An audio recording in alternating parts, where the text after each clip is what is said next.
Lebanon front पर जारी भीषण युद्ध के बीच इजरायल के पीएम नेतन्याहू ने संयुक्त राष्ट्र महासचिव से वॉर जोन से यूनिफिल फोर्सेस को हटाने की अपील कर दी है। אני רוצה מכאן לפנות ישירות למזכ"ל האו"ם. הגיע הזמן שתוציא את יוניפיל ממעוזי החיזבאללה וממרחבי הלחימה. צה"ל ביקש זאת שוב ושוב, והוא נתקל בסירוב שוב ושוב, שכל כולו מכוון לתת חומת מגן אנושית למחבלי חיזבאללה.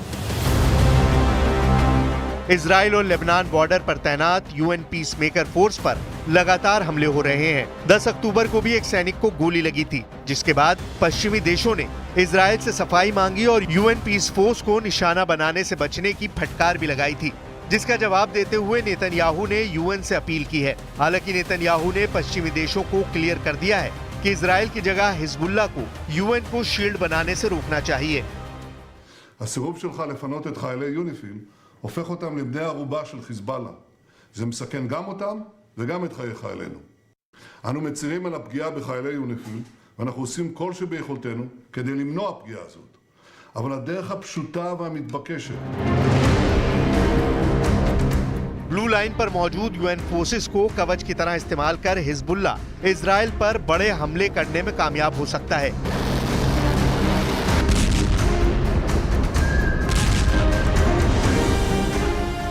इसीलिए इजराइल ने यूएन फोर्स को वॉर जोन से हटने की अपील की है।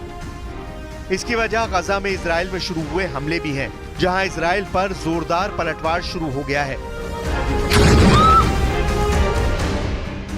बेरूत से 100 गुना बारूदी धमाके यहां हुए हैं। यहां इजराइल टैंक से गोले दाग रहा है।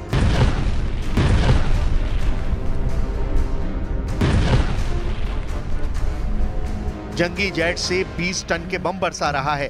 आईडीएफ की मिसाइलें भी यहीं अंधाधुंध फट रही हैं।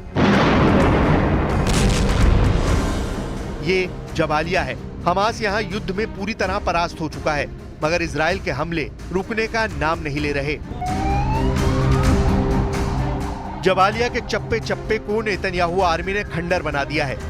जबालिया की बस्तियां खाली हो चुकी हैं, लेकिन जबालिया के अंडरग्राउंड सुरंगों से अब इजराइल को मुंह तोड़ जवाब दिया जा रहा है। इजराइल तक मार करने वाले रॉकेट जबालिया से दागे जा रहे हैं।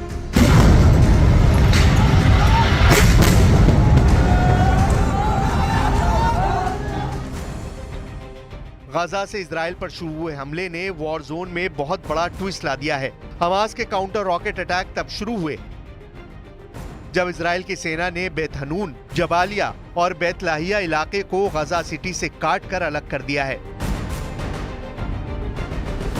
24 घंटे के भीतर गाजा में इजराइल के हमले से 52 लोगों की मौत हुई है।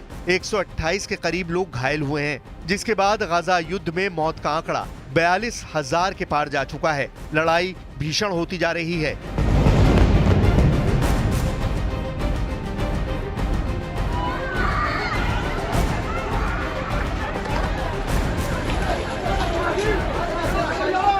जान माल का नुकसान बढ़ता ही जा रहा है, लेकिन इस युद्ध का अंत कैसे होगा, इसका कोई हल नहीं निकाल रहा। हमास चीफ याहिया सिनवार सुरंग में बैठकर इजराइल की तबाही की रोज नई तरकीब इजाद कर रहा है।